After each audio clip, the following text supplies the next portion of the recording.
કે જે લોકો, જે માનવ ભગવાન શિવજીના શિવાલયમાં અંજવાળા કરે છે ને, તેના જીવનમાં ક્યારે અંધારું ભગવાન મહાદેવ રહેવા દેતા નથી. હંમેશા તેના જીવનમાં એમ કે ઉજાસ ફેલાય છે. 2 દિવસ પછી, 3 દિવસ પછી આદ્રા નક્ષત્ર છે, થોડાક દિવસોમાં આદ્રા નક્ષત્ર આવે છે, તો આપણે ખાસ ભગવાન મહાદેવના શિવાલયમાં અંજવાળા કરવા જોઈએ. જો એમ કહેવાય કે આપણે આડા દિવસે, સોમવાર હોય અથવા કોઈ પણ દિવસ હોય, તે દિવસે આપણે એમ કહેવાય કે ભગવાન શિવજીના શિવાલયમાં અંજવાળા કરીએ તો ભગવાન મહાદેવ આપણા જીવનમાં ઉજાસ ફેલાવે જ છે. પણ જો આદ્રા નક્ષત્રના દિવસે આપણે ભગવાન શિવજીના શિવાલયમાં અંજવાળા કરીએ, એક જ્યોત પ્રગટ કરીએ, તો ભગવાન મહાદેવ 100 ગણું આપણને પુણ્ય પ્રાપ્ત થાય છે અને 100 ગણું આપણી પર ફેંકે છે. 100 ગણો ઉજાસ આપણા જીવનમાં એમ કે ભગવાન મહાદેવ આપે છે. એટલે આ ખાસ આદ્રા નક્ષત્રના દિવસે આપણે ભગવાન શિવજીના શિવાલયમાં એક જ્યોત પ્રગટાવી જોઈએ. ખાસ કરી અને આદ્રા નક્ષત્રના દિવસે ઘરે પણ અખંડ દીવો આપણે પ્રગટાવવો જોઈએ. તો ભગવાન મહાદેવ આપણા જીવનમાં પણ એક ઉજાસ ફેલાવે છે. અને જ્યારે જીવનમાં ઉજાસ હોય, આપણા મનમાં, આપણા વિચારોમાં, આપણા કર્મમાં ઉજાસ હોય, એક અંજવાળ હોય, તો આપણું જીવન સુખમય બને છે, આપણી પેઢી પરિવાર સુખમય બને છે. એટલે ભગવાન મહાદેવના એમ કે મંદિરમાં ક્યારે, શિવાલયમાં ક્યારે અંધારું નહીં રહેવા દેવાનું. જ્યારે પણ આપણે ભગવાન શિવજીના શિવાલયમાં જઈએ ત્યારે એક જ્યોત ભગવાન મહાદેવની સમક્ષ પ્રગટાવવાની છે. એક દીવડો ભગવાન શિવજીની સમક્ષ પ્રગટાવવાનો. જ્યારે એમ કહેવાય કે એક જ્યોત, આપણે એક વાટ લઈ સુંદર ઘી પૂરી અને એક જ્યોત પ્રગટાવીએ છીએ, તો એક મંદિરમાં એક અંજવાળું ફેલાય છે. જેવી રીતે પ્રકાશ ફેલાય છે અને આપણને બધું દેખાય છે, તેવી જ રીતે ભગવાન મહાદેવ પણ આપણા જીવનમાં એવી રોશની આપે છે, એવો ઉજાસ આપણને આપે છે, દ્રષ્ટિમાં એવું તેજ આપે છે કે આપણું જીવન સુખમય બનવા મળે છે. ઓટોમેટિક આપણને એમ સત્ય અસત્યનું જ્ઞાન થવા મળે છે. ભગવાન મહાદેવ આપણા માનસમાં આવી જાય છે. એટલે ક્યારેય પણ ભગવાન મહાદેવના શિવાલયમાં જાઓ ત્યારે ખાલી પગે લાગીને નહીં આવતું રહેવાનું. બને ત્યાં સુધી દીવો કરવાની કોશિશ કરવાની. હા, કોઈક મંદિરમાં એવું હોય છે કે ખાલી દર્શન કરવાની પરમિશન હોય છે, તો ત્યાં ચાલે. પણ જ્યાં એમ કહેવાય કે અવાવરું મંદિર હોય, જ્યાં આપણને છૂટ હોય, શિવાલયના ભૂગર્ભમાં જવાની છૂટ હોય, તો ત્યાં ખાસ કરીને ભગવાન શિવજીના શિવાલયમાં દીવો પ્રગટાવો, એક જ્યોત પ્રગટાવી. જ્યારે આપણે એમ કહેવાય કે જ્યોત ભગવાન શિવજીની શિવલિંગ સમક્ષ પ્રગટાવીએ છીએ, ત્યારે ભગવાન મહાદેવ આપણા જીવનમાં પણ એક નવો ઉજાસ, નવું તેજ, નવી રોશની, નવો એમ કહેવાય કે આપણું કર્મ એમ કહેવાય કે એવું મળે છે થવા કે આપણું જીવન હંમેશા સુખમય બનવા મળે છે, એક જ્યોત બને છે. તમે ક્યારેક એક વિચાર કરો, તમે એક ઘરમાં અંધારામાં બેઠા હો, તમે સામાન્ય ખાલી વિચાર કરો કે ખાલી તમે એક ઓરડામાં પૂરાઈ ગયા હો અને એકદમ અંધારું હોય, તો તમને કંઈ દેખાતું નથી. શું કરવું, ક્યાં જાવું, કઈ બાજુ જાવું, તે તમને કશું દેખાતું નથી. કારણ કે ઓરડામાં અંધારું હોય, આપણે આજુબાજુમાં અંધારું હોય, તો ભલે ને આપણી આંખો રોશની વાળી હોય, છતાં પણ આપણને કંઈ દેખાતું નથી. આપણું મસ્તિષ્ક, આપણું માઇન્ડ કામ કરતું નથી. જ્યારે આપણે આજુબાજુમાં એમ કે અંધારું હોય, આપણે ઓરડામાં પૂરાઈ ગયા હોય, ત્યારે આપણને અનુભૂતિ થાય છે કે અંધારું છે. જ્યારે ઉજાસની ત્યારે આપણને એમ કહેવાય કે કદર થાય છે, અંજવાળાની કદર થાય છે. અને શિવ ભક્તો, તેવું જ ભગવાન શિવજીના શિવાલયમાં જ્યારે તમે એક ઉજાસ, એક ત્યોજ, એક એમ કે જ્યોત પ્રગટ કરો છો, ત્યારે ભગવાન મહાદેવ તમારા જીવનમાં, તમારી આંખોમાં એમ કે એક તેજ આપે છે. એટલે તો સુંદર એમ કે શંભુ શરણે પડીમાં એક કડી છે કે આપો દ્રષ્ટિમાં તેજ અનોખું, સારી સૃષ્ટિમાં શિવરૂપ દેખું. જ્યારે આપણે ભગવાન મહાદેવની ભક્તિ કરીએ છીએ, નિત્ય નિત્ય શિવાલય જઈ અને ભગવાન મહાદેવના દર્શન કરીએ છીએ, નિત્ય નિત્ય ભગવાન મહાદેવને થોડાક બિલીપત્ર આપણે અર્પણ કરીએ છીએ, એક જળના લોટાથી ભગવાન શિવજીની શિવલિંગને સ્નાન કરાવીએ છીએ. આદ્રા નક્ષત્ર હોય, મહાશિવરાત્રિ હોય, ત્યારે આપણે વ્રત પૂજા કરી અને ભગવાન મહાદેવની આરાધના કરીએ છીએ. શ્રાવણ મહિનો હોય ત્યારે એકટાણા કરી ભગવાન મહાદેવને રીઝવીએ છીએ. ત્યારે ભગવાન મહાદેવ આપણી દ્રષ્ટિમાં, આપણી આંખોમાં એક તેજ આપે છે. આપો દ્રષ્ટિમાં તેજ અનોખું, અનોખું તેજ આપણને આપે છે. જેનાથી એમ કે જ્યારે ભગવાન મહાદેવના આશીર્વાદ આપણી ઉપર વરસે ને, ત્યારે આપણી દ્રષ્ટિ, આપણું માનસ, આપણું હૃદય એકદમ ચોખ્ખું થઈ જાય છે. અને આપણને સુંદર એમ કહેવાય કે જે તરફ આપણે સુખ તરફ, જે તરફ આપણે જવું હોય, તે તરફ ભગવાન મહાદેવ આપણને દોરે છે. આપણી દ્રષ્ટિ ત્યાં જ પડે છે જ્યાં સુખ લખેલું હોય, જ્યાં સુખ વાવેલું હોય, ત્યાં જ આપણી દ્રષ્ટિ પડે છે. ક્યારેક એમ કહેવાય કે આપણો અમુક રસ્તે એવા જાતા હોય કે ત્યાં આપણને દુઃખની પ્રાપ્તિ થતી હોય, તો ભગવાન મહાદેવ આપણને રોકી લે છે, હૃદયમાં બિરાજમાન થઈ જાય છે. ભગવાન મહાદેવ આપણા હૃદયમાં બિરાજમાન થઈ જાય છે. અને ઓટોમેટિક આપણું મન હૃદય કહેવા મળે છે કે તું અહીં જામા, તું અહીં જામા. આવું ભગવાન મહાદેવ હૃદયમાં બિરાજમાન થઈ અને આપણને રોકે છે. એટલે જ્યારે પણ આપણે શિવાલયે જઈએ ત્યારે એક જ્યોત, એક દીપ ભગવાન શિવજીની શિવલિંગ સમક્ષ પ્રગટ કરવો, જેથી કરી અને આપણી દ્રષ્ટિમાં પણ ભગવાન મહાદેવ અનોખું તેજ આપે. ભગવાન મહાદેવ આદિ અનાદિ અનંત છે, તેની માયા પણ અનંત છે. ઘણા લોકો એવા, ઘણા ઉદાહરણો છે કે ઋષિ મુનિઓ પણ ભગવાન શિવજીની શિવલિંગની પૂજા કરી પોતાનો ભવ પાર કર્યો છે. પાર્થિવ શિવલિંગ નિર્માણ કરી અને જે પણ જોતું હતું તે ઋષિ મુનિઓએ પ્રાપ્ત કર્યું છે. ગૌતમ ઋષિ, ભાગીરથ ઋષિ, માતા પાર્વતી, કેટલા પણ દેવતાઓ છે, અસંખ્ય દેવતાઓ. રાજા રામ, ભગવાન શ્રી રામે પણ એમ કહેવાય કે સારું કાર્ય કરતા પહેલા, સીતાજીને પાછા લાવતા પહેલા પણ ભગવાન શિવજીની શિવલિંગની પૂજા કરી હતી. સુંદર વેળુનું શિવલિંગ બનાવ્યું હતું. આ એને માટી ન મળી હતી, જે રેતી હોય, રેતીનું જે વેળું હોય, દરિયાની રેતી, તેનું સુંદર લિંગ નિર્માણ કર્યું અને તેની પૂજા કરી અને ભગવાન મહાદેવને પ્રસન્ન કર્યા અને ભગવાન મહાદેવને પ્રાર્થના કરી. ભગવાન મહાદેવ તેને આશીર્વાદ આપ્યા કે જાઓ, તમારી જીત થશે, તમે સીતાજીને પરત પાછા લાવી શકશો. શિવ ભક્તો, જે દેવ તત્વ છે, ભગવાન નારાયણનો સાક્ષાત અવતાર છે. ભગવાન રામ, ભગવાન એમ કહેવાય નારાયણનો અવતાર છે, તો પણ તેણે ભગવાન શિવજીની આરાધના કરી હતી. તો આ મનુષ્ય અવતાર આપણો એમ કહેવાય કે નિરર્થક ન જવો જોઈએ, એળે ન જવો જોઈએ. સાર્થક કરવા માટે આપણે ભગવાન શિવજીની આરાધના કરવી, નિત્ય નિત્ય શિવલિંગની પૂજા કરવી. ખાસ કરીને 2 દિવસ પછી આદ્રા નક્ષત્ર છે, તો તે દિવસે તો આપણે ખાસ શિવલિંગની પૂજાનો એમ કહેવાય કે સુંદર એમ આયોજન કરી દેવું જોઈએ. પૂરા પરિવાર સહિત નક્કી કરી લેવું જોઈએ કે આ દિવસે, આગલે દિવસે આપણે સુંદર થોડાક બિલીપત્ર લઈ આવશું, થોડાક પુષ્પો લઈ આવશું, ફૂલડા લઈ આવશું, માળીને ત્યાંથી થોડાક પુષ્પો એક સાથે એમ કે 10, 15, 20 રૂપિયાના ભેગા કરી લઈશું. થોડાક બિલીપત્ર, સુંદર એવું બિલીપત્રનું વૃક્ષ હોય ત્યાંથી તોડી અને આખું જબલું ભરીને ભેગું કરશું. આવું આપણે આયોજન કરી લેવું જોઈએ. એક સુંદર થાળ એમ કે ભગવાન શિવજીને ધરવા માટે થોડાક ફ્રૂટ, ઘઉં છે, ચોખા છે, જવ છે, સુંદર સુંદર એમ કે કઠોળ ભેગા કરી અને આપણે લઈ જવા જોઈએ. સુંદર સુંદર ભગવાન શિવજીને શણગાર કરવા માટે ચંદન ભસ્મ પણ લઈ જવા જોઈએ. શિવલિંગની સુંદર પૂજા કરવી જોઈએ. એક પણ એમ કે નૈવેદ્ય આપણી પાસે ઘરમાં જેટલું પણ આપણી પાસે હોય તેટલા નૈવેદ્યથી આપણે ભગવાન શિવજીની પૂજા કરવી જોઈએ. બપોર થાય એટલે ભગવાન શિવજીને ખીરનો પ્રસાદ આપણે ધરાવવો જોઈએ.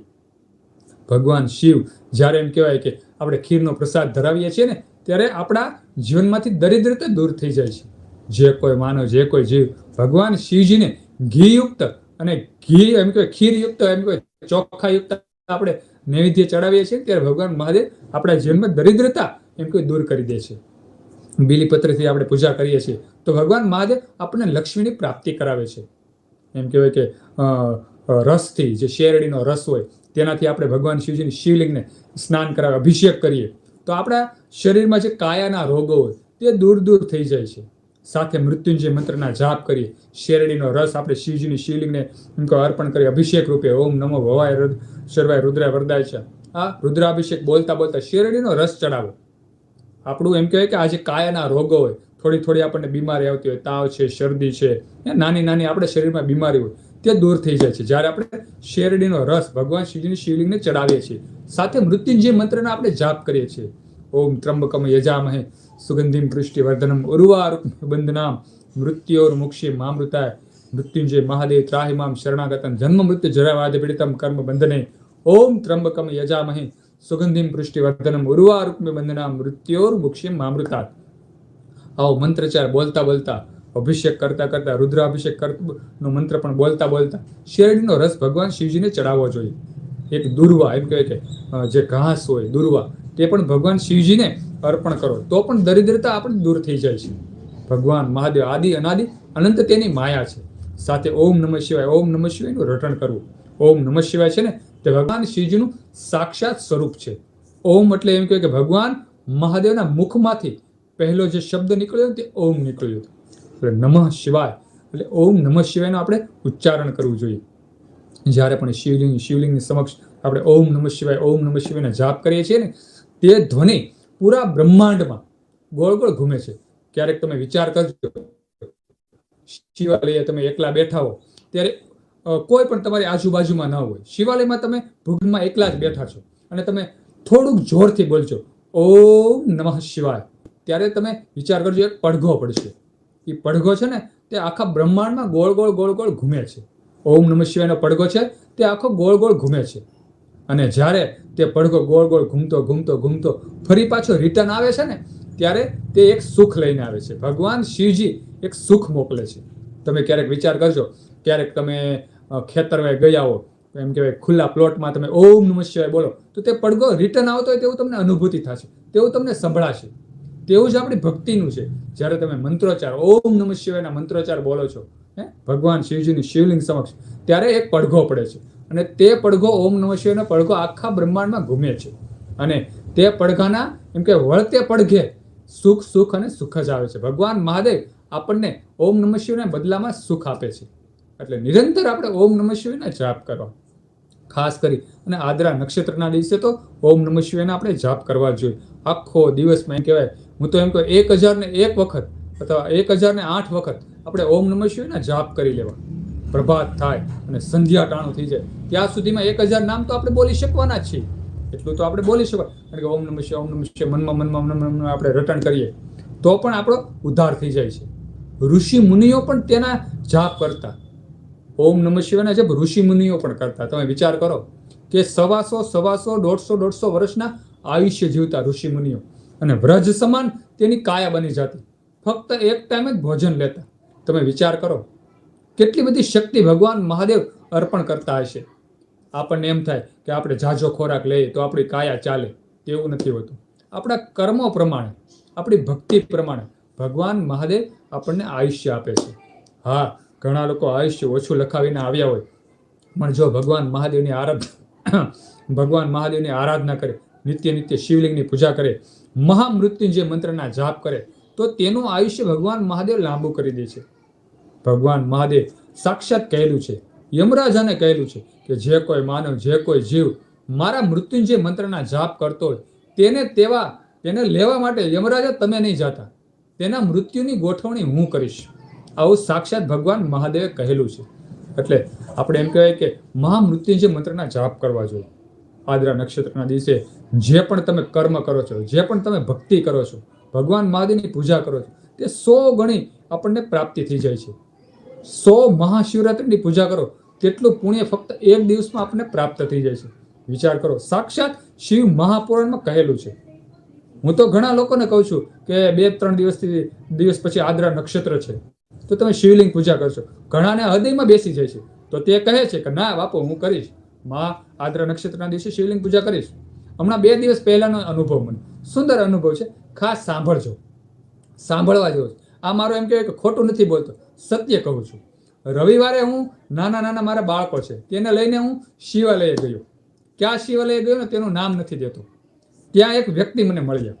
મેં તેની જ્ઞાતિ પણ પૂછી, જ્ઞાતિનું નામ પણ હું નથી દેતો, કારણ કે અત્યારે લાઈવ કર્યો છે તો તેમાં વિવાદ સર્જાઈ જાય. મેં તેને વાત કરી કે 4-5 દિવસ પછી આદ્રા નક્ષત્ર છે તો તે દિવસે ભગવાન બ્રહ્મા અને ભગવાન વિષ્ણુની સન્મુખ ભગવાન મહાદેવ જ્યોતિર્મય સ્તંભ રૂપે પ્રગટ થયા હતા, અગ્નિ સ્તંભ રૂપે પ્રગટ થયા. તે દિવસે તમે ખાસ શિવલિંગ પૂજા કરવા આવજો. એટલે તેણે મને જવાબમાં શું કીધું, એવું કાંઈ ન હોય, ગમે ત્યારે પૂજા કરી આવી ગયું. અરે ભાઈ, તમે શાસ્ત્રને સમજો.